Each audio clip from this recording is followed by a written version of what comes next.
Rakkoon itti aansinee ilaallu fangaal infekshiniidha. Dhukkuboota fangasiidha. Haguugaadha. Keessaa inni jalqabaa kaandidiyaasisidha. Kaandidiyaasii jechuun yiistii raacitii fangasii fakkaattu kaandidaa albiikaanta jedhamtu dhukkuba dhufuun kaandidiyaasis jedhaniin. Kaandidiyaasisiin kun fangasiin tun qaama irratti madaa garaagaraa fiduu dandeessi. Cause different types of lesion, skin, nail and mucous membrane viscera. Qeensa irratti, gogaa irratti akkasumas membreenii lallaafaa yeroo jennu afaan fa'aa keessa, genitaal eeriyaa fa'aa, visceraa orgaanii qaama namaa keessa jiru irratti madaa garaagaraa mul'isuu dandeessi. Bakki isiin tun sirri barbaaddu bakka akkamii qaamarraa? The area where worm and the maceration of skin is permit organism to thrive. Bakka oowwi jiru, bakka jiini jiru, bakka san barbaadu. Bakka oowwaa akkasumas bakka jiidhaa, bakka lallaaftuu. Permit organism to thrive and frequently affected. Bakka akkam fa'aadha iddoon tun? Perianal area. Naannawa anasiidha. Naannawa sagaraan baatuun kun. Inguinal fold. Interdigital area. Inguinal fold jechuun naannawa kofaa tana jechuudha. Akkasumas interdigital jechuun qubbeen jidduu. And axilla bobaa fa'aa jala. Bakka akkam feeti jenne bakka oowwaa bakka horki jiru. It may be normal inhabitant at various times. Bakka kanatti isiin tun uumamaan jiraatti. Uumamaan namarra maxxantee namaa wajji jiraatti. Garuu until there is some change in state of the area, then it become pathogen. Hoggaa naannawa san irratti haala mijaawaa tokko argatte dhukkuba sittaati. Abnormal moisture is also promoted its growth in moist lip corner. Garmalee yoo jiini jiraate hurki heddummachuun isiin tun akkas irratti wal hortu taasisa. Fakkeenyaaf moist lip cornerii qarqara hidhiidhaa kana. Cornera hidhiidhaa. Hidhii tana qarqara isii irratti yoo jiini heddummaate achi faarratti wal horuu dandeessi. Clinical featureidhaa fi investigationii nama kaandidiyaasisii kanaan qabamee bakka isiin miite irratti garagara. Kana keessaa Blainophostitis. Blainophostitis kana STI irratti barannee jirra. Candida infection of penisidha. Yoo qaama saalaa kana keessaa hooqaa warra dhiiraa penisii kana gubbaa sababa isa kanaatiin qulqulli jiraate. Madaa diddiimtuu qabaate. Mallattoon isaa clinical featurein small papule waan akka finniisaa xixiqqoo. Fragile papulopustule waan akka finniisaatii fi eelaa qabdu wal keessa. Eessarra mul'atti gland of penis qaama isaa kana. And in coronal sulcus qarqara isaa. Waliigala qaama saalaa dhiiraa kana. Kanarratti yoonii fi mallattoon akkanaa kun mul'atte Blainophostitis jedhaniini. Investigationiin godhamu maayikirooskooppiidhaan laaluu. Maayikirooskooppiidhaan dirree fangasii irra laalanii jira. Potaashiyeem haayidrooksayidii qopheessanii achirra laalan. Yiistii tahuu fi tahuu dhabu. Yoo rakkoo kun sababa fangasii kanaan taate tiriitmentii nuti goonu galmi keenya eradication of infection dhukkuba kana dhabamsiisu. Nam farmaakooloojikaalii manage predisposing factor. Rakkoolee dhukkuba kanaaf si saaxilu jirtu san takka maceration fa'a. Maceration jechuun luqqa'u. Urkii yooniif bakka sanitti heddummaate si luqqaasa. Gogaa sarara jiru san irraa dhiiqa. Sanii maceration jedhaniin. Wantoota akkanaa kana fa'a akkasumas dhukkuboota akka dhukkuba sukkaraa ammaas immuniitiin namaa faan gabbuu wantoota akkanaa kana wallaanamu. Namoonni fangasiin irra heddummaattu nama immuniitiin isaa gad buute. Faarmakooloojikaalii dawaa nuti kenninuuf antifangaalii. Antifangaalii keessaa kilootirimaazooliidha. Kireema bakka sanarratti madaa sanarratti. Kilootirimaazool kireema applied to the lesion BID for 3 weeks. Ganamaa galgala torbaan 3 dibata. Alternaatiiviin isaa yoo kilootirimaazooliin hin jiraanne mikonaazool. Mikonaazool kanaas kireema. Applied lesion BID for 3 weeks.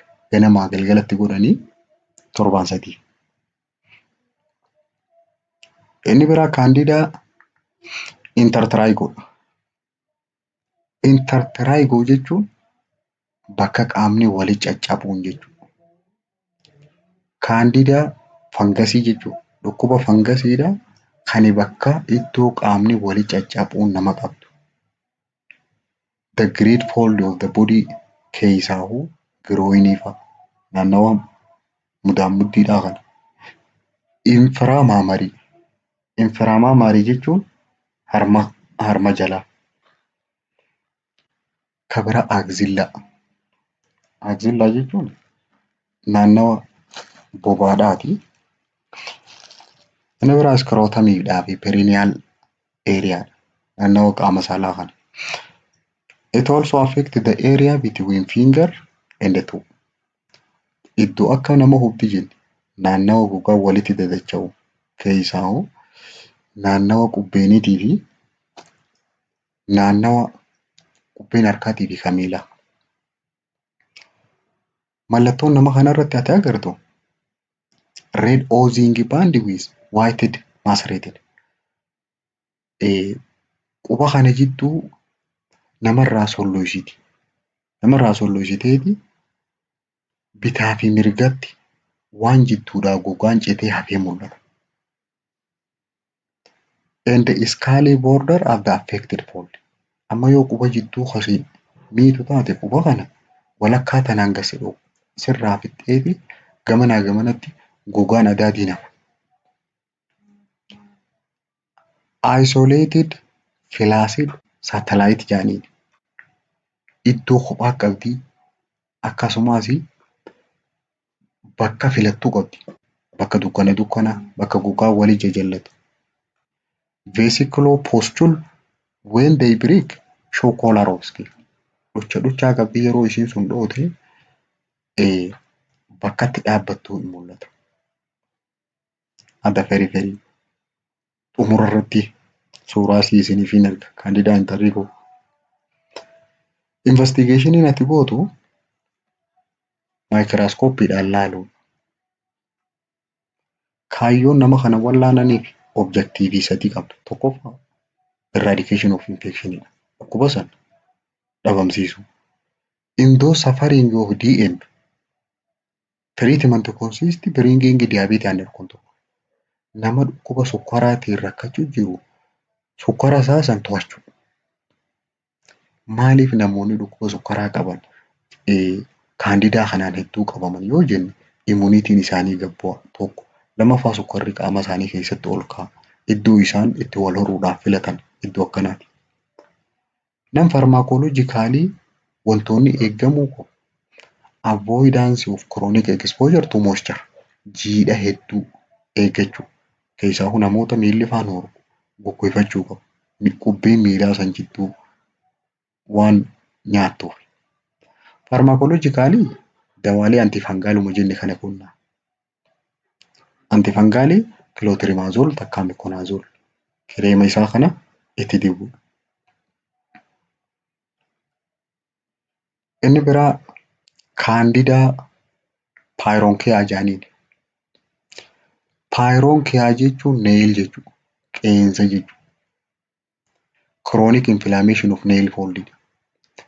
Qeensi kun yoonii fi garmalee kulkule. Kaandidaa albikaaniidhaan dhufa inni kun. Garuu jalqaba istaafilookokas oorasiidhaan qabameeti san booda inni kun fangasiin tun gubbaa qabdi. Chronic pyrongia seen individual whose hand is constantly their occupation. Nama sababa hojii isaatiif irra deddeebi'ee qeensa kana waa qotaa oolu. Nama harkaan lafa fa'aa dalagu sanirra mul'ata. Waan inni fakkaatu isiniif hin erga. Akkasumas manguddoo tahee nama dhukkuba sukkaraa qabu sanirratti mudata. Mallattoon ati irratti agartu chronic pyrongiyaan kun naannawa qeensaa kanatti diiminaa jira. Qeensi kun ni iitawa. Tishuun naannawa san jirtu yeroo tuttuutte ni dhukkubdi. Pressure on affected region yoo bakka sana akkana qaqqabde eelaa ajaawaadhaa keessaa yaa'a. Maal odaras pasii dhagama. Eelaa fooliin isaa garmalee ajaa'uutu keessaa ba'a.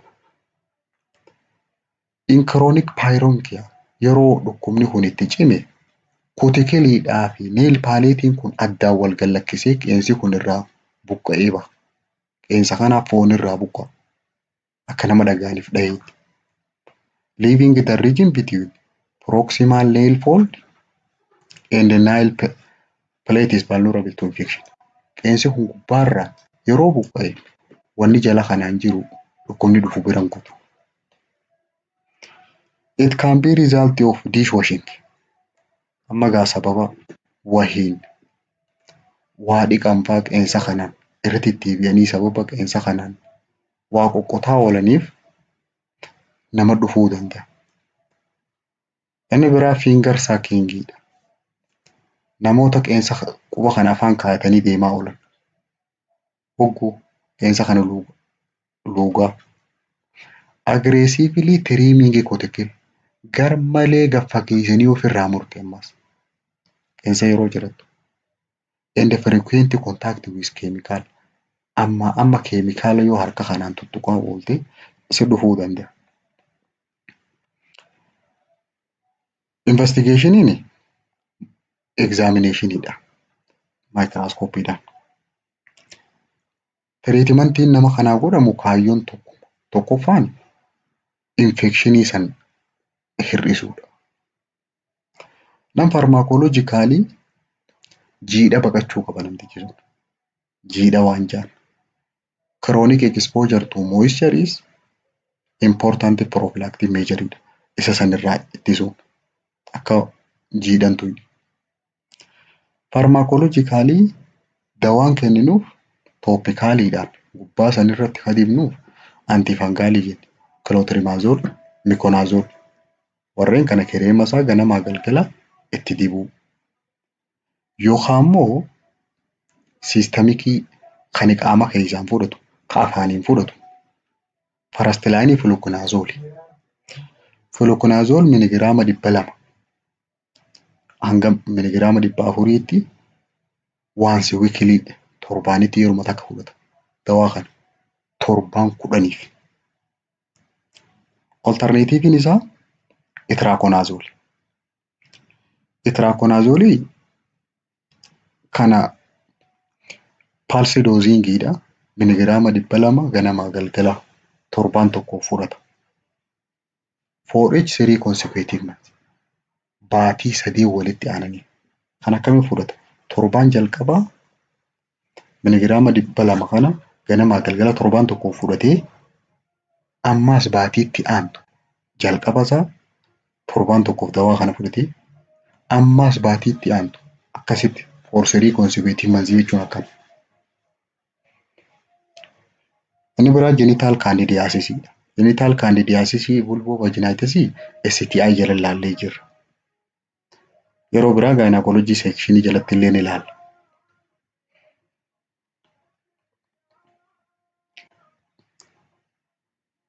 Kanaafuu oral candidiasis irraa kaafneeti galgala borootti